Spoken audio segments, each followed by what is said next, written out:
Ontario is ordering tens of thousands of provincial public servants back to the office full-time. It follows similar moves by some of Canada's biggest corporations. Senior Queen's Park reporter Mike Crawley broke the story before the government's announcement today. He joins us now from the legislature. And Mike, why is the government doing this now? Oh, well, Dwight, Premier Doug Ford says it is time for everybody who works for the provincial government to be in the office at their desks full-time. Now, this announcement came this morning from Caroline Mulrooney. She's the president of the Treasury Board, and it applies to, like you said, tens of thousands of workers. So it's the employees of the Ontario Public Service and provincial agencies, boards, and commissions. And it applies specifically to the people who have been at a minimum of 3 days a week of work since April of 2022. And if we take a look at the timeline, they're going to have to be at 4 days a week starting October the 20th, and then full-time hours in the office right after the New Year's, January 5th. The Premier is justifying this in part as a way to protect Ontario from Donald Trump's tariffs. Here's what he had to say about his rationale. Well, I believe everyone's more productive when they're at work, and how do you mentor someone over a phone? You can't. You got to look at them eye to eye, over the water cooler, wherever, train them, camaraderie, plus the economy too. I'll just use downtown Toronto, for example. The path. You know, there's hard-working entrepreneurs that their businesses basically just died when, when they weren't seeing the flow of traffic.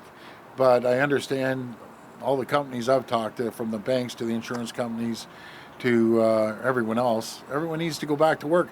Half the public service is already at work 5 days a week. Now, Doug Ford mentioned the banks there, and this announcement from the province does follow pretty quickly on 4 of Canada's big banks in succession saying their workers in their downtown Toronto headquarters need to be in the office 4 days a week starting in the fall.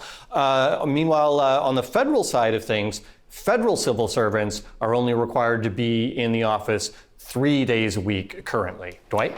So, Mike, working from home has been an issue in bargaining discussions with unions. So what can you tell us about that part of this?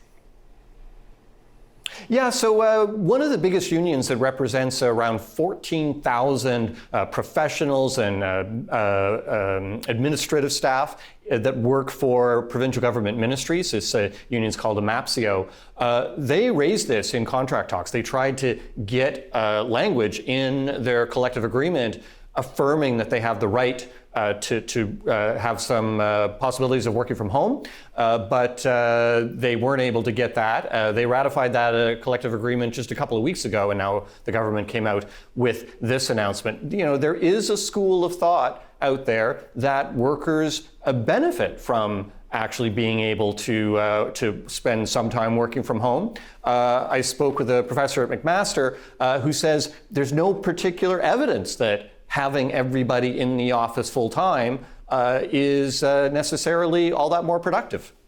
Why not 1 day a week in the office and 4 days a week at home, where you can use this 1 day to, fully collaborate with your team, try to tease out ideas and so on and so forth, which is cited over and over again as the primary benefit of being in the office to begin with.